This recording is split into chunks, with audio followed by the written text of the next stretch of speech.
Stirling's Old Bridge is the oldest construction in Stirling, except for a small portion of the parish church, now incorporated into the Church of the Holy Rood, and is one of the best preserved and a fine example of a medieval bridge.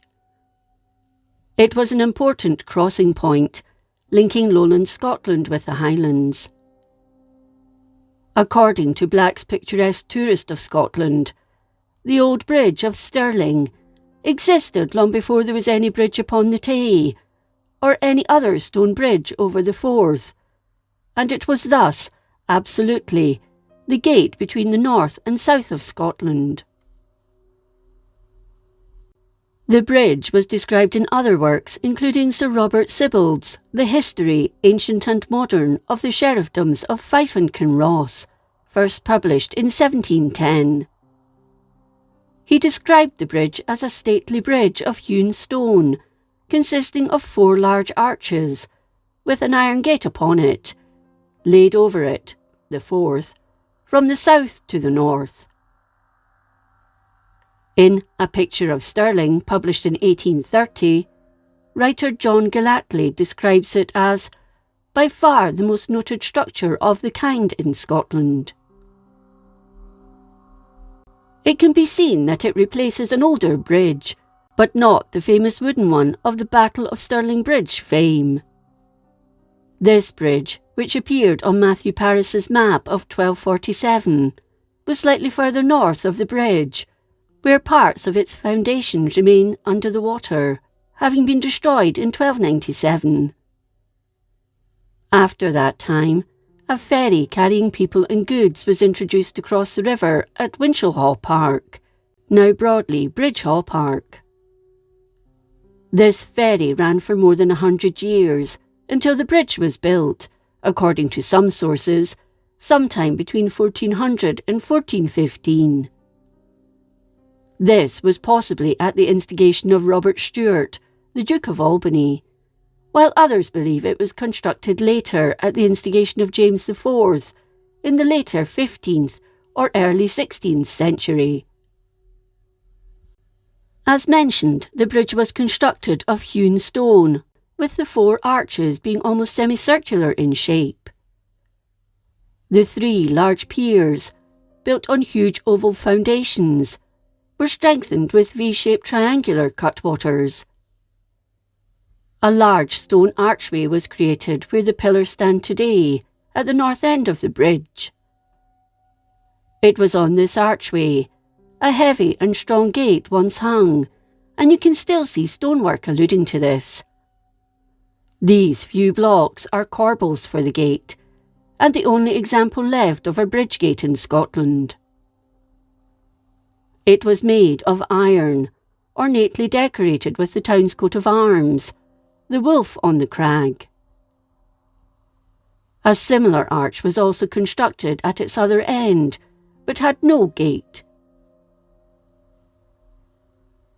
This archway was destroyed in 1745, with the present pillars being erected on the restoration of the broken arch 4 years later.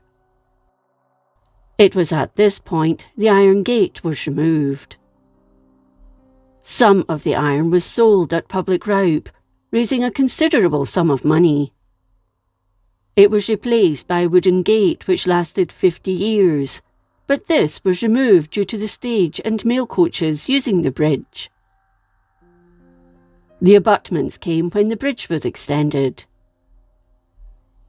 Here you can see where the bridge was built over an earlier one, and there is noticeably a change in the stonework, showing the different phases of construction. It's also believed there was once a chapel dedicated to St. Roch at Bridgend of Stirling. This French saint, born around 1295 and living until 1327, was associated with curing those affected by the Black Death, and it's known from the Exchequer rolls. James IV gave 2 offerings there in 1505. As late as the 17th century, the chapel is mentioned in the registers of the Great Seal. There is also some evidence of a possible medieval mill at the bridge. Over the years, the bridge has been crossed by many notable Scottish royals, and in various circumstances. During the reign of James I, parliaments were held in Perth, so many a royal entourage is believed to have crossed it. When James V escaped from Falkland Palace in May 1528, having been held there as a prisoner by Archibald Douglas, the 6th Earl of Angus, he disguised himself, and along with 2 servants, mounted their horses and rode through the night, reaching Stirling Bridge at daybreak. After passing through its iron gate, he ordered it be closed and closely guarded. His first action as he retook power for himself was to exile his much-hated stepfather and seize the Douglas lands. In 1559, Marie de Guise, the Queen Regent, wanted French troops at the castle and to take control of the bridge, but Archibald Campbell, the Earl of Argyll, and James Stuart, Earl of Murray, thwarted her plans. Her daughter, Queen Mary, ceremoniously crossed the bridge in June 1565 with her fiancé, Henry Stuart, Lord Darnley. In 1571, the Archbishop of St Andrews, John Hamilton, was executed at Stirling after being accused of having a hand in the deaths of Darnley in 1567 and Murray in 1570, with local legend stating the gibbet was erected on the bridge.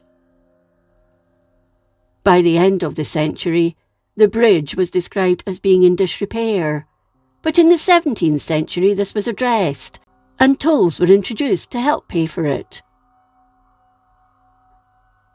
In 1644, the bridge was fortified by Covenanters during the Wars of the Three Kingdoms, and when Charles II inherited the crown in 1649, he crossed the bridge the following year en route to his Scottish coronation. In 1745, during the Jacobite uprising, Major General William Blakeney, who was governor of Stirling Castle, had the arch destroyed to prevent the Highland Army, supporting Prince Charles Edward Stuart, better known as Bonnie Prince Charlie, from entering Stirling. A ferry was reinstated for a few years, but as mentioned the arch was rebuilt in 1749, but at the government's expense, and the ferry ceased. The arch was repaired in 1927. The bridge remained important after the uprising was long over, with the tolls ceasing in the latter part of the 18th century, but the need for a new bridge was realised in the early 1830s, with the construction of the Robert Stevenson-designed bridge just downstream. Around 1832, accounts differ, the old bridge was closed to all traffic, except pedestrians who can still walk across it and enjoy the views from its recesses. These recesses were once roofed, but these have long gone. The bridge itself measures 82 metres in length, or roughly 269 feet, and 4.5 metres, or just over 14.5 feet wide. It continues to be an important landmark and was pivotal in the Stirling 900 celebrations, when the city celebrated 900 years as a royal borough in 2024. In 1911, Stirling's Old Bridge was taken into state care. It had been Category A listed by the then Historic Scotland on 4th November 1965, but this was removed in 2018. It remains a scheduled monument.